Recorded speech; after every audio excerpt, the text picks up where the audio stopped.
ओबीसीच्या आरक्षणाचे लचके तोडायचा कार्यक्रम गेल्या 3-4 वर्षामध्ये आपण सगळ्यांनी पाहिलेला आहे, उभ्या महाराष्ट्रानं पाहिलेला आहे, उभ्या देशानं पाहिलेला आहे।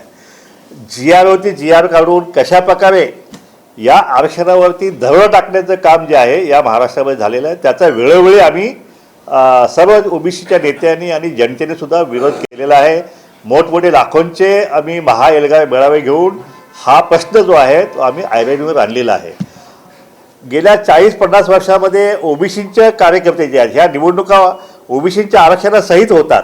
27% आरक्षण आम्हाला मिळालेलं आहे, परंतु आपण जर पाहिलं तर या 27% आरक्षणावर सुद्धा दिवसा डोळा घालण्याचं काम जे आहे ते बोगस कुणबी दाखले घ्यायचे आणि ह्या जागा ज्या आहेत त्या हस्तगत करायच्या, हा कार्यक्रम सर्वात सुरू आहे। आणि त्याच्या विरुद्ध जे आहे त्या आरक्षणाला कुठल्याही धक्का न लागता, मग ते शैक्षणिक असू द्या, राजकीय असू द्या किंवा आणखी कसला असू द्या, हे आरक्षणाचं संरक्षण करण्याच्या हेतूने आम्ही सगळ्या ओबीसी नेत्यांनी मिळून एक राजकीय पर्याय जो आहे तो आम्ही या उभा केला। कारण ओबीसीच्या कार्यकर्त्याला जर राजकीय प्रवाहात यायचं असेल तर तिकीटसुद्धा कोणी देत नव्हतं। कोणी तिकीट देता का, कोणी तिकीट देता का, कोणी तिकीट देता का, तिकिटाची भीक मागायला लागत होती। ती जी उणीव जी आहे ती आता कायमस्वरूपी आम्ही दूर केलेली आहे आणि म्हणून आम्ही स्वतंत्र ओबीसीचा पक्ष या महाराष्ट्रामध्ये ओबीसी बहुजन आघाडी या नावाने काढलेला आहे।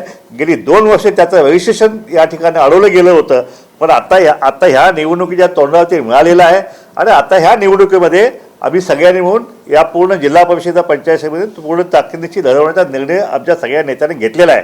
पण ह्या निवडणुकीमध्ये आता वेळ कमी आहे, अशावेळी समविचारी पक्षांशी जे कोणी ओबीसींच्या आरक्षणाचं संरक्षण करण्याची ग्वाही देत आहेत अशा पक्षांची हातात खांद्याला खांदा लावून ही निवडणूक जी आहे यात आमचे कार्यकर्ते त्या ठिकाणी निवडणूक लढवतील, काँग्रेसचे कार्यकर्ते लढतील, त्याप्रमाणे आणखीन काही जे काय सोबत येतील त्या सगळ्यांना सोबत घेऊन एक महाराष्ट्रामध्ये एक समविचारी पक्ष जे आहेत, जे आरक्षणवादी जे आहेत, राहुल गांधींचा मी मनपूर्वक आभार मानेन। त्यांनी जाहीरपणे ओबीसींची माफी मागितली की गेल्या 50 वर्षामध्ये ओबीसींना न्याय त्या पक्षाकडून मिळू शकला नाही, पण इथून पुढे जे आहे हा काँग्रेस पक्ष जो आहे हा ओबीसींना या देशामध्ये न्याय देण्याची भूमिका त्यांनी घेतलेल्या जात न्याय जनगणनेचा प्रश्न जो आमचा आत्मा आहे ओबीसी आरक्षणाचा तो सुद्धा त्यांनी अतिशय हिरिरीनं जो आहे तो संसदेमध्ये आणि तालकटोरा मैदानामध्ये त्यांनी जे भाषण केलं त्याच्यामध्ये त्यांनी हा मुद्दा मांडलेला आहे की त्याच्यासाठी बाकी आमच्या जो अनुशेष आहे, बाकी सगळे आमचे प्रश्न आहे,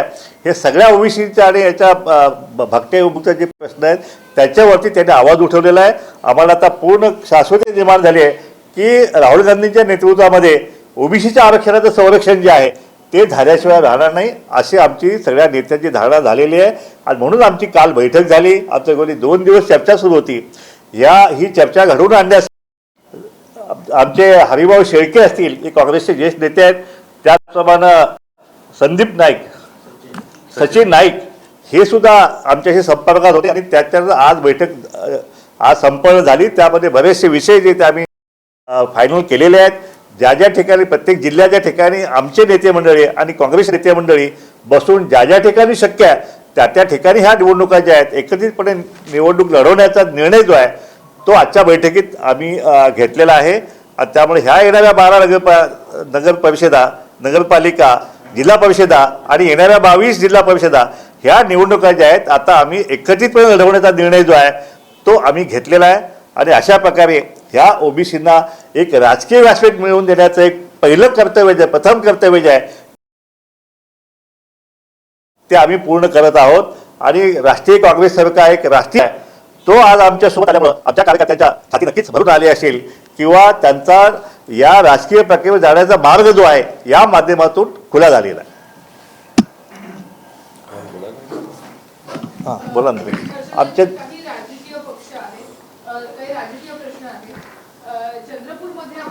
हे एकदा यांचं झालं की हां एक मिनिट, आमचे धनगर समाजाचे आंदोलक जे आहेत ज्यांना देवेंद्र पहिली सही करण्याचा